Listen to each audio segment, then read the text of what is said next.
форму в Чечню я привез никакую. Друзья, а не думаете ли вы, что если бы Вадим серьезно готовился, то мог бы даже составить конкуренцию Джону Брзенку, который не перестает нас удивлять последнее время? В чем секрет Джона Брезенко? Почему в таком возрасте он борется на равных с молодыми топами? Как правильно тренировать старт в армрестлинге? И можно ли бороться с пробитой кистью? Какими качествами должен обладать мужчина, чтобы покорить сердце Ольги Терпиэловой? Пошла сейчас бороться, Алина. Не надо так бороться, конечно. Страшно смотреть. Друзья, предлагаем вам уникальную продукцию от Fitline. Я не видела ни одного продукта вот на рынке, который бы насыщал ткани кислородом. Fitline девайс Oxy+ способствует более полному снабжению клеток кислородом, что повышает выносливость организма.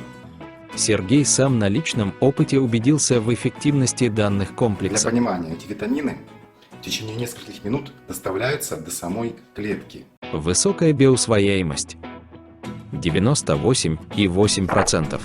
Я был приятно удивлен разнообразием продукции для поддержания здоровья нашего организма, представленных здесь.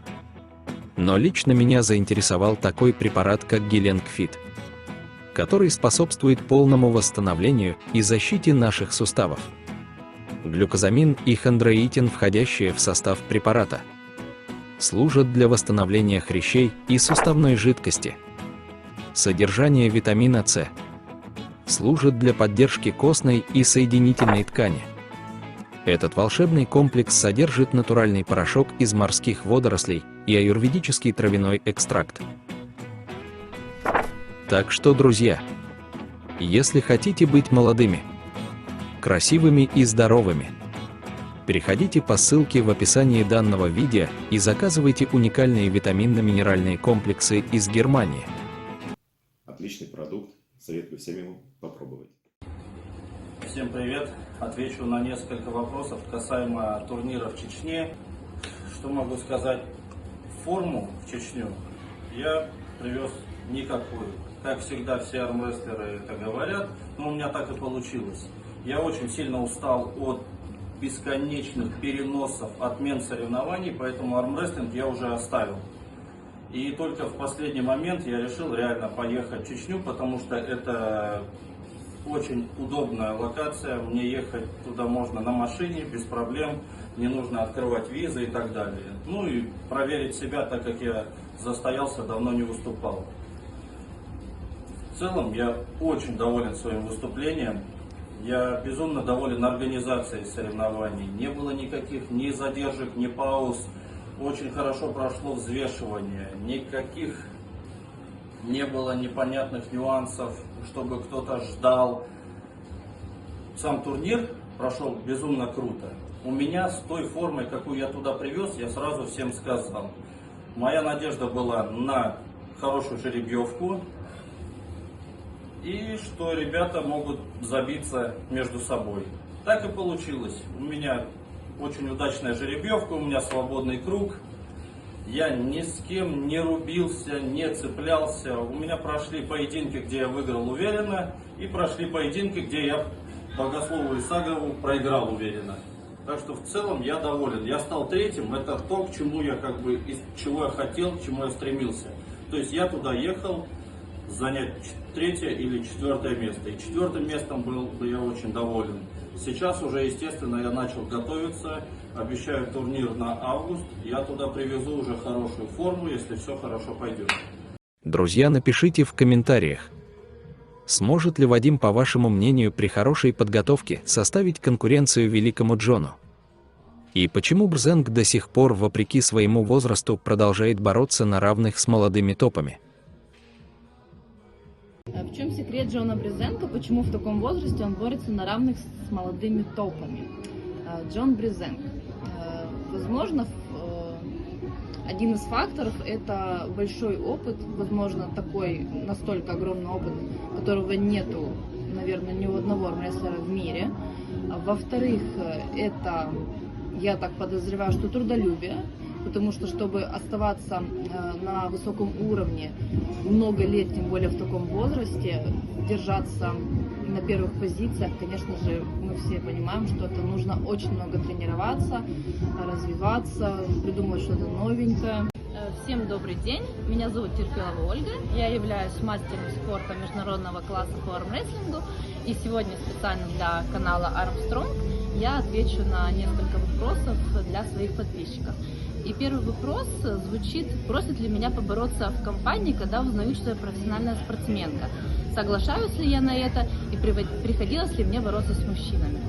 А на самом деле никогда в компаниях я не рассказываю о том, что я профессиональная спортсменка, потому что сразу же, конечно, все хотят побороться со мной на руках, что меня не очень радует, так как все равно мы знаем то, что у спортсменов есть многочисленные травмы, как и у меня, и бороться то есть с мужиками просто на интерес мне совсем не интересно. Я занимаюсь только для того, чтобы выступать на соревнованиях, а не для того, чтобы развлекать, как говорится, какую-нибудь там пьяную или просто там публику, которой интересно, заборят ли они девушку на руках. Так что нет, с мужчинами я не борюсь. Вот раньше, когда мы на набережной выставляли стол, может это было пару лет назад, мы боролись на деньги с мужчинами, да, я выигрывала какое-то время, потом уже, когда меня начали настигать травмы, я уже перестала этим заниматься, и сейчас я борюсь только на соревнованиях, я даже в зале не борюсь. Мы часто видим, что ты проигрываешь с пробитой кистью, как в поединке с Алиной. Во-первых, как тебе это удается? Какое твое коронное движение, опасно ли оно и как правильно его выполнять? Расскажи, тренируешь ли ты его на тренировках? Да, на самом деле у меня кисть не то что слабая, у меня не слабая кисть, хотя все так считают. Дело в том, моя проблема в том, что я не могу работать с кистью в борьбе, поэтому я постоянно ее проигрываю. Но у меня, к счастью, очень сильный луч, и в принципе кисть тоже сильная, поэтому даже когда у меня кисть уже пробили, я могу ее держать. И за счет этого, за счет связок, на связках мне особо легко, намного легче выигрывать с пробитой кистью. И, в принципе, если я уже, к примеру, с пробитой кистью зацепила соперницу, то в большинстве случаев, практически в 99% случаев я выиграю этот поединок, так как у меня еще очень много выносливости. Руки у меня, в принципе, не забиваются.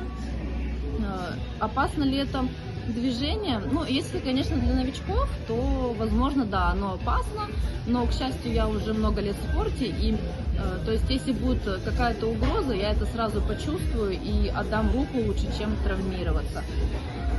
Вот. Это упражнение я на тренировках не тренирую специально, чтобы проигрывать кисть. Я нарабатываю правильное движение, но, к сожалению, оно у меня при тяжелых поединках, оно у меня не получается его выполнять. Старт. Как ты его тренируешь?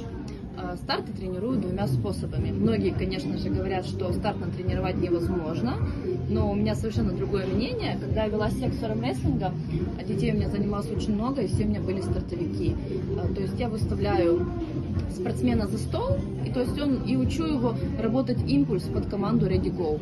И учу, чтобы реакция шла именно во время команды, не после команды Go, а именно во время. И таким способом я нарабатываю движение и сама могу. Можно это делать на резине, можно это делать за столом с соперником. И это хорошая система, она работает. Выставляешься ли ты с расслабленной рукой? Нет, я всегда выставляюсь сгруппированная, я всегда выставляюсь в напряженном состоянии, с расслабленной руки я никогда не борюсь. Важны ли ноги в армрестлинге? Движение идет от ноги, тренируешь ли ты ноги? Ноги, да, ноги я тренирую раз в неделю. Ноги в армрестлинге для самой борьбы они, конечно, не важны, лично мое мнение. Важна именно постановка ног при определенном стиле борьбы, определенная постановка ног. Это я считаю, что важно. Сила ног нет, не важна. Как ты себя настраиваешь перед соревнованиями? Так, раньше я могла очень долго, возможно, за неделю до соревнований я могла гореть, переживать, волноваться. Но сейчас с годами это все прошло. Сейчас я себя уже никак не настраиваю. Я уже в силу своего опыта могу прийти, просто хорошенько размяться, выйти и сделать свою работу. Принимаешь ли ты спортивное питание? Если да, то какое? В период Подготовке к соревнованиям за 2 месяца, когда я выхожу на тяжелые веса, я принимаю аминокислоты, такие как ПЦА, аргинин, цитрулин, L-карнитин для сгонки веса. На постоянной основе я пью коллаген, омегу-3. Если начинают побаливать суставы, я пью хондроитин с глюкозамином. Ну и в принципе на этом все. Протеин и всякую остальную такую белковую я не употребляю. 3 самых главных качества настоящего мужчины. Конечно, сложный вопрос и тяжело уложиться в 3 настоящих качества, но я считаю, давайте скажем так. Первое качество – мужчина должен быть первым делом мужчиной, то есть он должен уметь держать свое слово. Даже я, девушка, умею держать свое слово. Если я что-то скажу, я обязательно это сделаю. Многие мужчины на это не способны. Очень много у меня таких знакомых. Конечно бы я не хотела, чтобы рядом с мной был такой человек, который не умеет держать свое слово. Я считаю, это несомненно верность, потому что думаю, что никто из нас не захочет видеть рядом с собой предателя. И третье качество, лично для меня важно, чтобы у мужчины был сильный характер, так как я сама обладаю сильным характером. И, конечно, нужен кто-то, кого я не смогу, грубо говоря, загрызть своей вот этой вредностью. Помимо армрестлинга, какие еще твои увлечения? Море для меня это дом, так как многие мои друзья, те, кто со мной близко общается, знают то, что я родилась и выросла на море. Море это мой дом, море это моя любовь. И в принципе вопрос будет смежный, расскажи о своей работе, кем ты работаешь. А мое увлечение это ресторанный бизнес. Мне очень нравится работать в кафе, в ресторанах, общаться с людьми. Я уже 5-й год, только в сезонное время работаю барменом в кафе. Мне очень нравится моя работа, я люблю смешать все эти коктейльчики, успаивать людей и еще получать от них деньги. В общем, это мне по душе, можно сказать. Следующий вопрос, с кем бы я хотела побороться в формате армфайта. Раньше я хотела побороться с Эзрой Кирас, но после чемпионата мира я поняла, конечно, что я сейчас по силовым до нее, конечно же, не дотягиваю. И армфайт с ней, это будет, конечно же, как у нас принято говорить, игра в одну калитку. Очень интересно мне было в том году, я боролась армфайт с Миланой Баевой. Реванш я пока не хочу, вот, мне пока это неинтересно, лень. Вот, я уже поборолась с ней.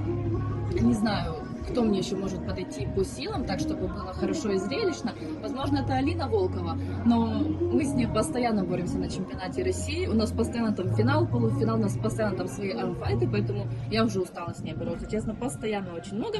Возможно, не знаю, возможно, если только в борьбе на правую руку, можно было бы попробовать побороться с Аделей Фаздаловой, но опять-таки не знаю, я очень давно с ней боролась, и я не знаю ее силовых.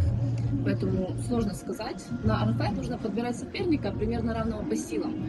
И честно, не могу даже сказать, с кем бы мне было бы очень интересно побороться. Ну, пока на первом месте, давайте пускай будет Аделя Фаздалова. На этом все, друзья. Все ссылки на наших партнеров и Ольгу Терпелову я оставляю в описании к видео. Как всегда, выводы на нашем канале делать только вам. Пишите свое мнение в комментариях. Ставьте лайк, если понравился сюжет. И обязательно поделитесь этим роликом у себя на страничке. Для меня это важно. Для вас работал чемпион мира по пара-армрестлингу Зинатуллин Руслан.